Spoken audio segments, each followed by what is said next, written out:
your hair always looks good. I'm my own barber right now, so I mean, this is You're still using the Flowbee? Yeah. Cool, man. Yeah. Be nice if I could lose 6 or 7 more pounds. But you know, Cheez-Its are good. So Cheez-Its are good. They are so good. Did you know that if you feed a cat dog food, it'll start barking? True. It's a true story. I just want to sit in my rocker and eat my pudding. Oh, I have a long show. I don't.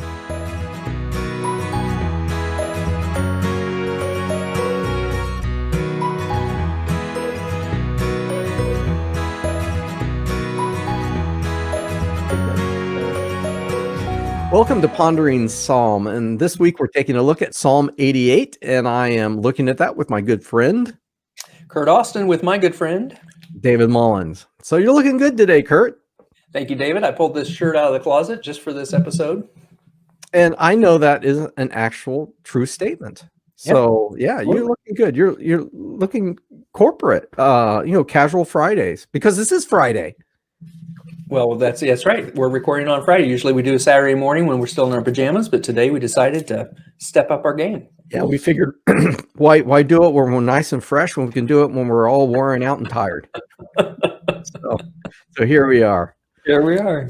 So, and we're looking at Psalm 88 this week, and it is I would say a bit of a bummer, really. And it's surprising because last week also Psalm of the Sons of Korah. This is also one of those, but this is the last was a psalm, and this is considered also a psalm, but it's a maskil. Do we know what a maskil is? It's a musical term of some sort. Yes, it is. It says a song to be sung to the tune. Wait. Why don't I make this a little bit easier on everybody? There we go. A tune to be sung, or a song to be sung to the tune, the suffering of affliction. And that just kind of gives you a sense of where we're heading with this. Yeah. So while this is the song, the psalm from the descendants or sons of Korah, this is actually to be sung by the tune of Haman, the Ezrahite. Right, so the Haman had already written the tune, and they just put words to it.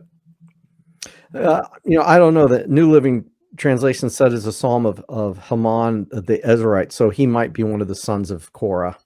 Oh, that's kind of a cool idea. Yeah, I love that. Yeah, it's a very long. It's a very long note at the beginning. You just want to talk about that because the psalm is a bit of a downer. In fact, I'm going to start at the end, Kurt. I like that. Let's do that. Yeah, because the very last verse is, and it's one I can remember, and it's probably one that you can memorize. He says, "Darkness is my closest friend." What, do you have it on the screen? Not yet. Oh, okay. You're getting there. Yeah. "You have taken away my companions and loved ones. Darkness is my closest friend." Reminds me of the song by Simon and Garfunkel. Mm-hmm. Hello, darkness, my old friend. Yeah, it's good to see you again. I wonder if that's if they've gotten that from this. Yeah, I would not be surprised. But when I was reading through this again, when we read a psalm, the same psalm every day during the week, and at least our sense of it changes as the week progresses. Usually. But this whole week, I was looking at this and thinking of those that maybe have suffered under COVID-19, because I'm thinking this would be a psalm for them. You've taken away my companions, my loved ones, because many people have had to self-isolate for up to 2 weeks, maybe even longer, just by themselves. And after a while, I could see where you might really track with this psalm. We were in small group last night for our church, and we've been meeting outside for the last several months. And early on in March, we were actually all by video, but we've been meeting outside in the distance. And our pastor was talking about that she was able to engage someone that she hasn't seen for quite a while, and they were wearing their masks and they were doing that, but she gave her a hug, and the woman just broke down, started crying. and said, nobody has hugged me since March. Nobody Yeah. has made that connection. And so a psalm like this, where you've caused my companions to shun me, you've made me a horror to them. Whether you've been positive or whether you've just tried to be safe, Yeah. it would feel that way, wouldn't it? Yeah. Yeah. And, this is not the first disease, COVID-19, that has caused people to have to stay away from others Yeah. because of the risk. So here we are back at verse 1, and really the only thing that's remotely, I think, not helpful, but hopeful, is that this is a prayer to God. Yeah. This is a prayer to God, and you see it in the first verse. "O Lord, God of my salvation." It's like, I know who you are, and I know who you are to me. You're the God of my salvation. And then the prayer is really the request, I should say, is in verse 2. Yeah. Starts there.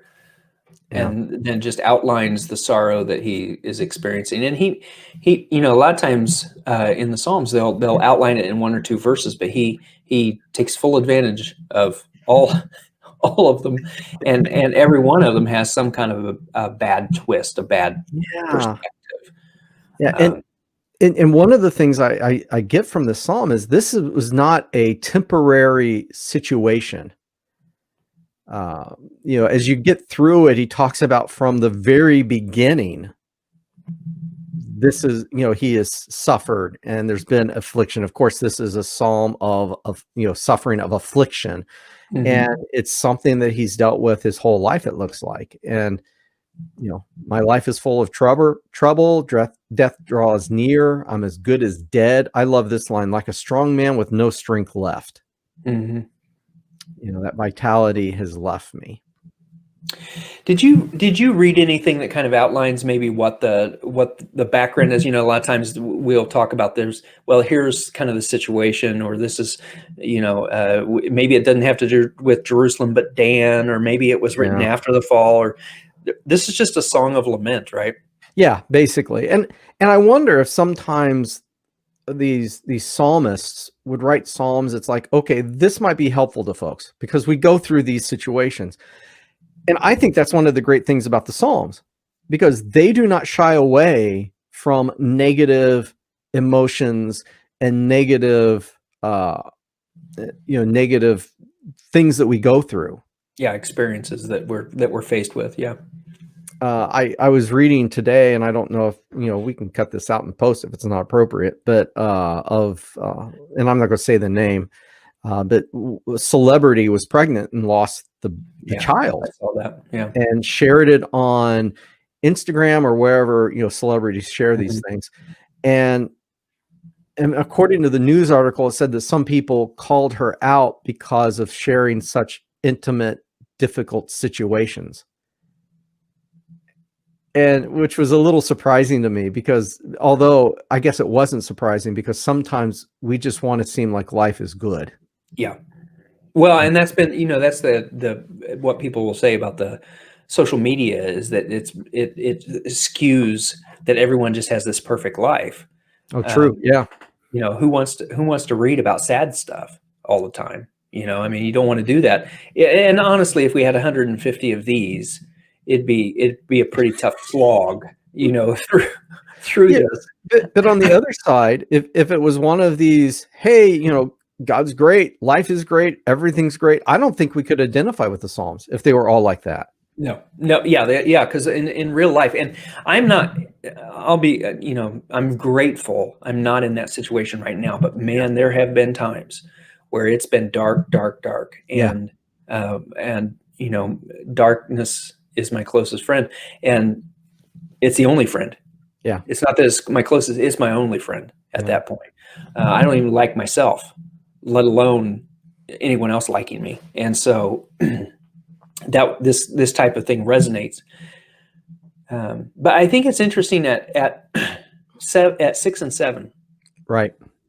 he kind of is blaming God, right? Yeah. You have done this. Yeah. You have your anger is what's weighing me Yeah.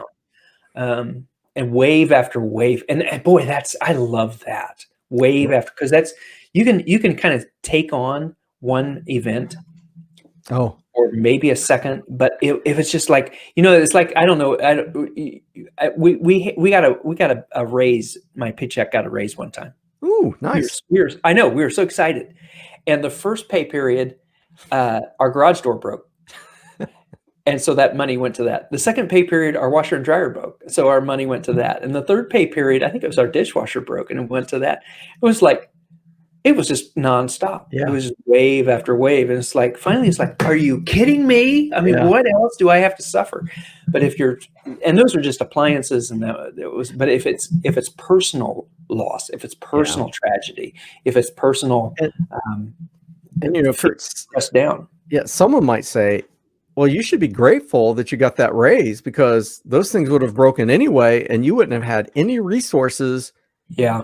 Like You I know, didn't hear that. Like I already didn't hear that. It's like, listen, I'll take your money to pay for my resources. yeah, but that's usually not what we do, Right. because Right. you get something that's like, oh, this is going to be great, and then it just turns bad. I remember earlier this year, we're dealing with this pandemic, and then they start talking about the killer hornets. Yeah. Yes. It's like, Second rate. 2020 is the perfect example of verse 7, yeah.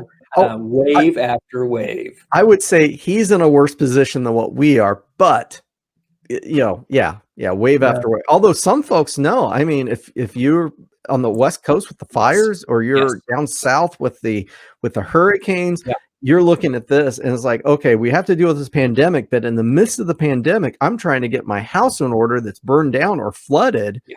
Yep. and it's just wave after wave. And again, he continues that whole looking at God and saying, you've driven my friends away by making me repulsive to them. I'm in a trap, my eyes blinded with tears. Each day I beg for your help. I lift my hands to you for mercy.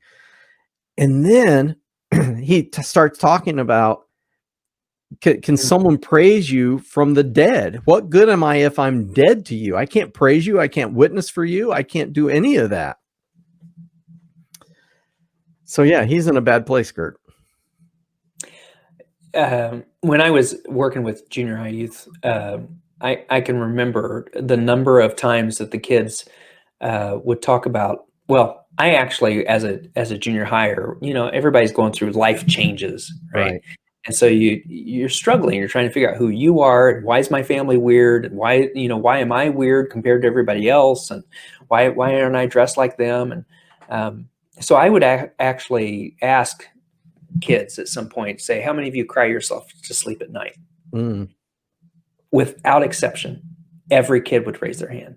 yeah. Because they all felt like this psalm, and I think we can grow out of that, but I think sometimes we don't. Sometimes those waves keep coming, and we just lay there and we think, oh my gosh, can life get any harder? My eyes are blinded with tears, and I don't even have any. I don't know. In verse 10, it's like, so you think verse 10 is him saying, I'm as good as dead, and so you're making it impossible for me to even praise you, or what do you think? I think a little bit earlier he said in verse 3, "For my life is full of troubles, and death draws near." Okay. It could very well be that he's experiencing just this illness or the sickness, and he's thinking, I'm not going to be around much longer. And verse 8, you've driven my friends away by making me repulsive to them. Mm. Again, it kind of speaks to some sort of illness or sickness that even his friends don't want to come around.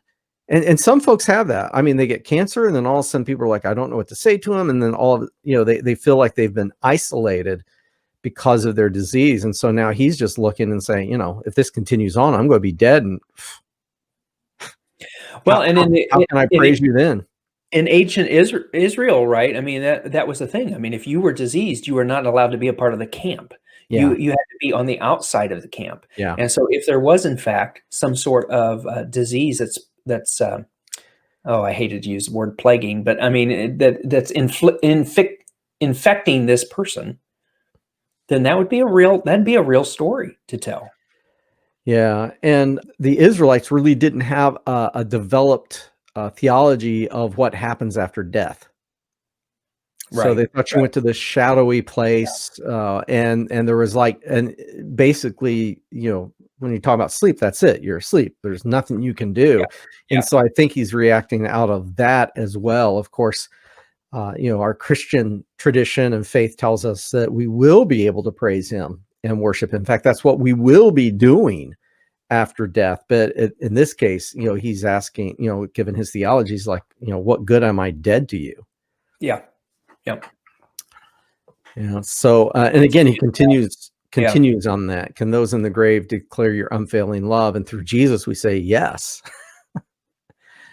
uh, yeah. So he's in a really bad place. And several times, like in verse 13, he says, I cry out to you. I keep pleading day by day. Why do you reject me? Why do you turn your face from me? I'm curious. We're coming up on our time, but I'm curious about verse 12 with in the land of forgetfulness. Yeah. That's an interesting phrase. Well, that again is speaking to how they view death. You're just kind of forgotten. I don't know that I'd ever caught that before. That's Yeah. a reference to Yeah. that. Do you have your ESV sitting there? Yeah, and it What? says, "Are your wonders known in the darkness, or your righteousness in the land of forgetfulness?" Okay. Okay. Yeah, So they translate it the same way. yeah, very similar. Yeah. So yeah, we are running out of time. But again, it's the same theme throughout. He just says it different ways. And verse 15, talks about I've been sick and close to death. There again, you have the close to death since my youth. And maybe 15 is where we need to recognize in humility. That's where we are. We stand helpless. Maybe that's my takeaway, Kurt. Interesting. That's everybody talks about when you get older and you get closer to death. Well, Yeah. it's no, we're all closer to death from the day we're born. We're dying. Yeah. We're changing and we're dying. Yeah, you grow, but It's a pleasant thought. well, I mean, what do you make of the time you have? Yeah. But I stand so close to death since my youth. I stand helpless and desperate Yeah. before your terrors. Yeah. Yeah. Your terrors. And again, I think sometimes when you deal with a psalm like this, maybe this is where you are. But even if you're not, there's stuff in the psalm that you can take away. And for me, I stand helpless and desperate before you. Because I wouldn't say it's before God's terrors. I stand helpless and desperate before terrors, sometimes terrors that other people do because of sin. So yeah. I think my takeaway on this, as I read it this week, all of this is relatable to me in where I've been in my life. And if this was Psalms, it would not be encouraging or renewing, but it's part of the whole story. And so this standing alone reflects truthfully where I have been, thankfully, not where I am today. Yeah. Yeah. And so the Psalms continue to tell us stories. I mean, like last week, it was the glorious things that you've spoken. And it was this kind of beautiful thing about Zion. And the week before that, it was your steadfast love.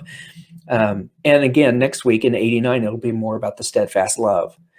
But Right. I think that's the reality is that life is up and down. Life is ebb and flow.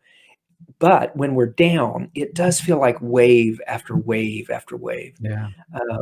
Because it's like we can't see up high enough to get past that. And he does use some really interesting imagery of being low, being brought down low. And if you love the water, right? You love the beach. Oh yeah. You're a beach guy. And when the wave and after wave and after wave is comes, the technical term. you're a beach bum. Yeah. I never thought of you as a beach bum, but Well, you haven't seen me on the beach. a beach enthusiast. But when the waves are really hard it's hard to get your footing. They just keep knocking you down, Yeah. and it's hard to get that standing back up. And so if you're being swamped, overwhelmed, getting out of that is really hard. Yeah. And so it feels that way. So I appreciate this psalm for that. But if we had to read the next, it's like the songs of Asaph, where everything was just doom, despair, and agony Yeah. on me, then that would get really old. But this fits within the context of the general story, and I can appreciate that. And it ends in verse 18 with darkness is my closest friend, but the good news is this is not where the Psalms end. Exactly. If this was Psalm 50, then it would. You mean 150? 150, 150. Yeah, I did that earlier today. Yeah. If it was Psalm 150, then it's like, oh, nuts. This is it. This is it. This is how it ends. But it isn't how it ends. It ends much better. So you have to stay for the whole story. And that's one of the things I tell people. No matter where you are, your story is not over yet. Yeah. If you feel like darkness is your closest friend, your story isn't over yet. If you feel like you're on the top of the world and you become a little bit, I don't know, arrogant about that, guess what? Yep. Your story isn't over yet. And so that's why we try to stay as close to Jesus as we can, because when he is the author of our story, when we allow him to write the story is so much better than when we take the pen out of his hands and try to write our own. Yeah, I love that. That's really good. Yeah. Well, I think that's more than the time that we had, but well, you can cut out that big pause when you're trying to think. Yeah. All right, folks. Well, thank you for joining us. It's been, as always, it's been great to reflect on this. Yes, and next week it's 89. A lot of verses in 89, but it'll be a little happier, so you'll be able to enjoy that. So yes. we will see you. I think 89 is still a lament, though. Is it really? But I would have to look at it again. Yeah. 52 verses. Oh we may break it up. We may break it up. Yeah, we'll have to. So nothing says we can't. All right. So, well, it was great being with you, Kurt. All right. I love it. I love it always. Yep. And we will see you back here in about a week. Yes? Yes. Okay. Yes. All right. See you then.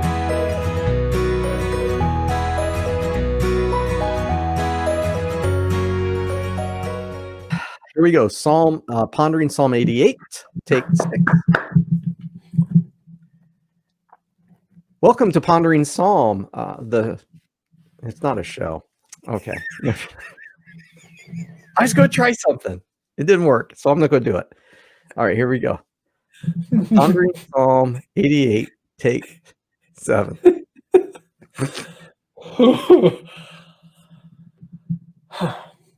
Welcome. Are we okay? Are we okay? Good. Okay. All right. Welcome to I'm running out of fingers. All right. Pondering Psalm 88, take 8. All right.